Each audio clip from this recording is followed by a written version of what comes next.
अब शुरू करते हैं हम लोग प्रोटीन का पाचन के जो उसका पाचन होता है, कौन कौन सी उसमें एंजाइमेटिक अभिक्रिया होती है और कैसे कैसे वो सरल रूप में परिवर्तित हो जाते हैं। तो आइए देखते हैं। हम जानते हैं कि हमारे मुंह में केवल और केवल स्टार्च का पाचन होता है, प्रोटीन का पाचन नहीं होता है। तो अगर आपसे ये प्रश्न पूछे एग्जाम में कि क्या प्रोटीन का मुंह में पाचन होता है, तो ऑप्शन में नहीं, तो इसका मतलब नहीं होता है। फिर प्रोटीन का जो पाचन होता है वह आहार नाल के 3 पार्ट में होता है, 3 भाग में होता है। पहला है आपका अमाशय, दूसरा है आपका ड्यूोडेनम और तीसरा है आपका इलियम। ठीक है, तो जो अमाशय होता है हम सब लोग जानते हैं, अमाशय से जो जूस निकलता है उसको हम लोग आमाशयिक जूस कहते हैं, जिसे HCl भी बोला जाता है। तो HCl और जो रेनिन होती है, रेनिन क्या करता है, ये दूध में उपस्थित दूध की जो प्रोटीन होती है केसीन, उसी पे अभिक्रिया करता है।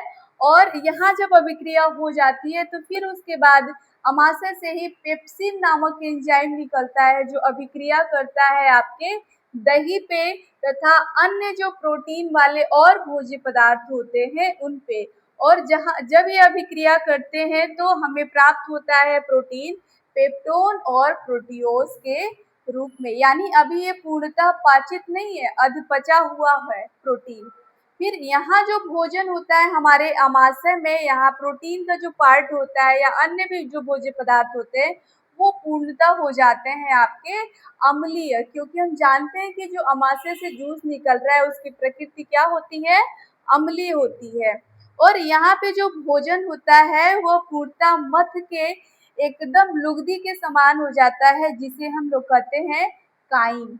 तो अमाशय से जो भोजन जाता है आपके छोटी आंत के पार्ट में, उसे हम लोग बोलते हैं काइम।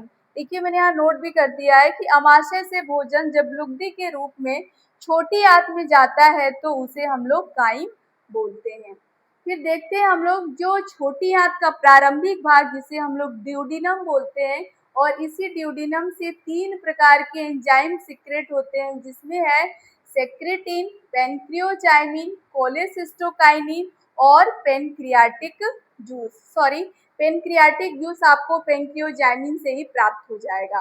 तो ये जो सेक्रेटिन है और पेनक्रियोजाइमिन है, ये दोनों मिलके क्या करते हैं, अग्न्याशय को उत्तेजित करते हैं। यहाँ पे एक चीज आपको हम बता दें, आप कंफ्यूज ना होइएगा। जो हमारा पाचन तंत्र होता है उसके 2 पार्ट हम कह लें तो पढ़ते हैं। एक को हम बोलते हैं आहार नाल और एक को हम बोलते हैं ग्रंथि। ग्रंथियां होती हैं और वो ग्रंथियां क्या होती हैं, पाचक ग्रंथि होती है। और उसी पाचक ग्रंथि में आपकी लार ग्रंथि, अग्न्याशय ग्रंथि और यकृत ग्रंथि आती है। 3 ग्रंथियां जो होती है वो पाचक ग्रंथियां होती हैं, जो रस स्रावित करती हैं। ठीक है, तो यहाँ पेनक्रियोजाइमिन और सेक्रेटिन जो ड्यूोडेनम से निकल रहे हैं वो क्या कर रहे हैं, हमारे अग्न्याशय नामक ग्रंथि से पेनक्रियाटिक जूस को सिक्रेट कराते हैं। और ये पेनक्रियाटिक जूस क्या करता है कि ट्रिप्सिन और काइमोट्रिप्सिन, जो क्या कैसा प्रोटीन है, अधपचा, यानी यहाँ पे भी इसका पूर्ण पाचन अभी नहीं हुआ है, उन पे अभिक्रिया करता है। ठीक है, और यहाँ अभिक्रिया करने से पहले का स्टेप मैं आपको बता दूं, ये जो कोलेसिस्टोकाइनिन जो एंजाइम है ये क्या कर रहा है, रक्त द्वारा यकृत में प्रवेश करता है और पित्त को स्रावित करता है। और जब पित्त को स्रावित करता है तो हम जानते हैं कि पित्त की जो प्रकृति होती है वो कैसी होती है, क्षारीय होती है। और पित्त रस स्रावित होने से जो भोजन होता है वो कैसा हो जाता है, क्षारीय हो जाता है। अब इसके बाद वाला ये जूस जो पेनक्रियाटिक जूस है वो अपना काम करता है ट्रिप्सिन काइमोट्रिप्सिन पे, जो अधपचा प्रोटीन है वो क्या करता है, यहाँ पे इनको पॉलीपेप्टाइड्स में परिवर्तित कर देता है। और फिर पॉलीपेप्टाइड्स क्या करते हैं, उनको एमिनो अम्ल में बदल देते हैं।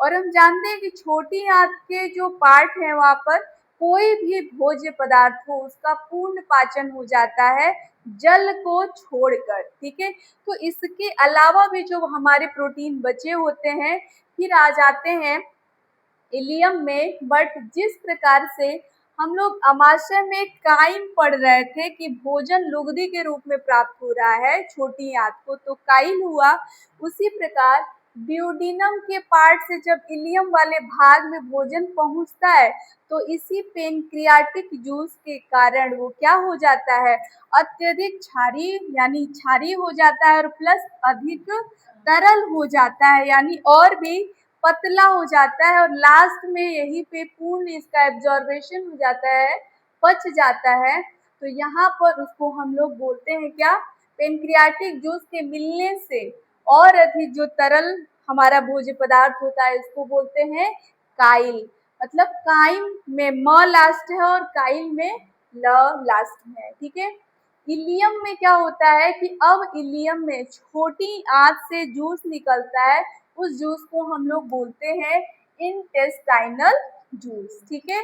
कहीं पर हिंदी में आपको मिल जाएगा आंतरीय जूस, तो वो भी सही है।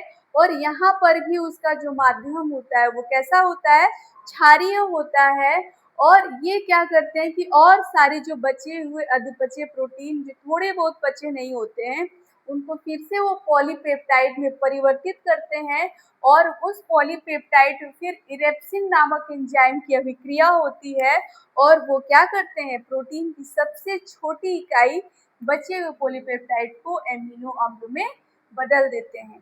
तो प्रश्न यू बनेगा यहाँ से आपका, मैं बता दूं कि इरेप्सिन प्लस आपका सेक्रेटिन, पेंक्रियोजाइमिन, कोलेसिस्टोकाइनिन, ये जो है आपके एंजाइम किस पे अभिक्रिया करते हैं। प्लस यहाँ से प्रश्न बनेगा आपका कि पेप्सिन किस पे अभिक्रिया करता है, रेनिन किस पे अभिक्रिया करता है, और जब पेप्सिन अभिक्रिया करता है तो प्रोटीन का कौन सा रूप प्राप्त होता है, तो पेप्टोन और प्रोटियोज प्राप्त होता है। और जब यहाँ पर एक सबसे लास्ट प्रश्न बन जाएगा आपका, जब प्रोटीन सबसे सरल रूप में पचता है तो कौन सा रूप होता है, एमिनो अम्ल में।